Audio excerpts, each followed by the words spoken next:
की घड़ी आ गई, नवाबों की टोली छा गई। हम हैं छोटे नवाब, लेकर आए हैं मस्ती बेशुमार। फूल खिले जब गुलशन में तो खूबसूरती नजर आती है, और एफएम रेनबो पर जब छोटे नवाब आते हैं तो रौनक आ जाती है। स्वागत है आपका 102.6 मेगाहर्ट्ज पर छोटे नवाब में। मैं हूँ आपका होस्ट और दोस्त ऋषि पांडे, और साथ है मेरे मित्रों की मंडली। और आज ग्रैंड पेरेंट्स डे भी है। आज ग्रैंड पेरेंट्स डे भी है। मैं अपने नाना नानी और दादा दादी को happy grand parents day wish करना चाहती हूँ, क्योंकि उन्होंने मुझे बहुत एक्सपीरियंस दिया है और मेरी हर प्रॉब्लम का हल उनके पास होता है। जाने ना पता कि उनके पास कैसा पिटारा या कौन सी ऐप है, झट से जवाब दे देते हैं किसी भी तरकीब का प्रॉब्लम का। जो पूछो बता देते हैं, चाहे उनको कंप्यूटर इंटरनेट चलाना ना आता हो, बट उनकी एक्सपीरियंस से मेरी जिंदगी आसान हो गई है। मेरी भी और मेरी भी।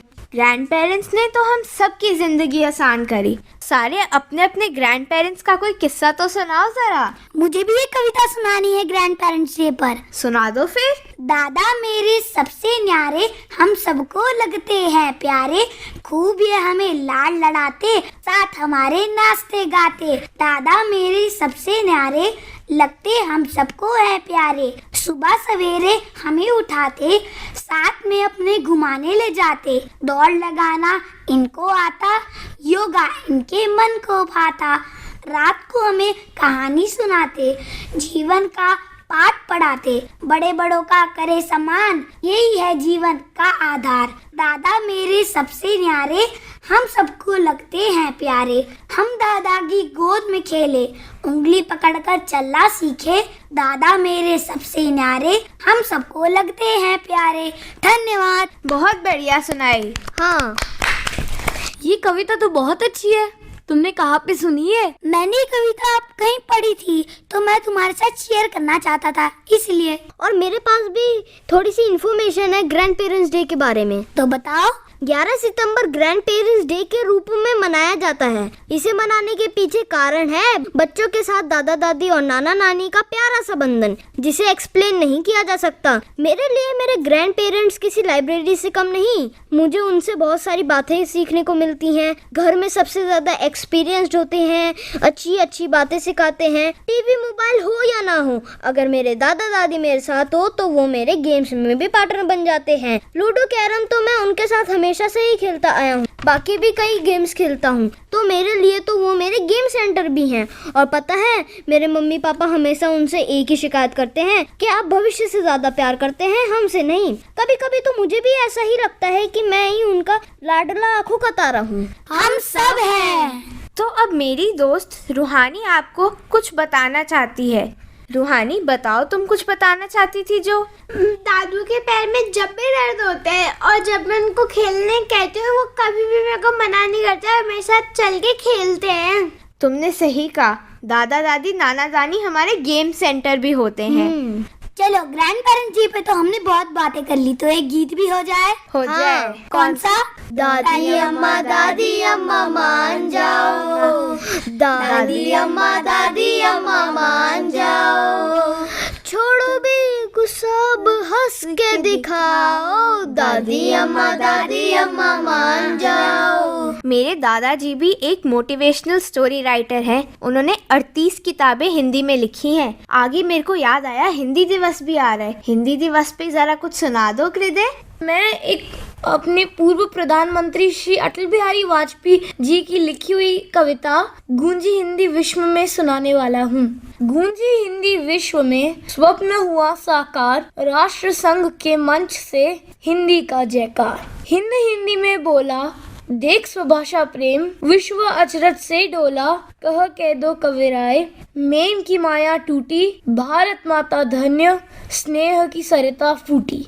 बहुत बढ़िया सुनाई। अब भविष्य, तुम भी कह रहे थे तुम्हें कुछ बताना है, तुम बताओ। हाँ, जानते हैं हिंदी दिवस 14 सितंबर को क्यों मनाया जाता है? क्योंकि 1949 में 14 सितंबर के दिन ही हिंदी को राजभाषा का दर्जा दिया गया था। दुनिया में 176 विश्वविद्यालयों में हिंदी एक विषय के तौर पर पढ़ाई जाती है। हिंदी के शब्द जैसे अच्छा, बड़ा दिन, बच्चा, सूर्य नमस्कार, यहाँ तक कि संविधान और आत्मनिर्भर जैसे शब्दों को भी ऑक्सफोर्ड डिक्शनरी में शामिल किया गया है। साउथ पैसिफिक के एक महासागर के द्वीप देश फिजी में हिंदी को राजभाषा का दर्जा दिया गया है। हिंदी की लिपि देवनागरी है, परंतु स्वयं हिंदी एक फारसी भाषा का शब्द है और पहली हिंदी कविता प्रख्यात कवि अमीर खुसरो द्वारा लिखी गई थी। मुझे भी एक कविता सुनानी है हिंदी दिवस पर। तुम भी एक कविता सुनाना। लेकिन वाह भविष्य, तुमने कितनी बढ़िया बताया, तुमने कितनी नॉलेज दी।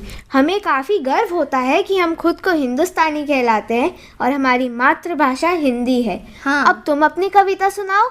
सौंधी सुगंध मीठी सी भाषा, गर्व से कहो हिंदी है मेरी भाषा। सुप्रभात। हिंदी दिवस के अवसर पर मैं ऋषि पांडे आप सभी को मृणालिनी धूले द्वारा लिखी गई एक प्यारी सी कविता सुनाने जा रहा हूँ। संस्कृत की लाडली बेटी है ये हिंदी, बहनों को साथ लेकर चलती है ये हिंदी। सुंदर है, मनोरम है, मीठी है, सरल है, ओजस्विनी है और अनूठी है ये हिंदी। पाठ्य है प्रवास में परिचय का सूत्र है, मैत्री को जोड़ने की सांकल है ये हिंदी। पढ़ने व पढ़ाने में सहज है, ये सुगम है, साहित्य का सीम सागर है ये हिंदी। तुलसी कवि मीरा ने इसमें ही लिखा है, कवि सूर के सागर की गागर है ये हिंदी। वागेश्वरी का माथे पर वरदहस्त है, निश्चय ही वंदनीय मासम है ये हिंदी। अंग्रेजी से भी इसका कोई बैर नहीं है, उसको भी अपनेपन से लुभाती है ये हिंदी। यूं तो देश में कई भाषाएं और हैं, पर राष्ट्र के माथे की बिंदी है ये हिंदी, बिंदी है ये हिंदी। धन्यवाद। बहुत बढ़िया। मेरे पास भी एक हास्य कविता है। सुना दो फिर। चित्रकार सुनसान जगह में बना रहा था चित्र, इतने में वहां आ गया यमराज का मित्र।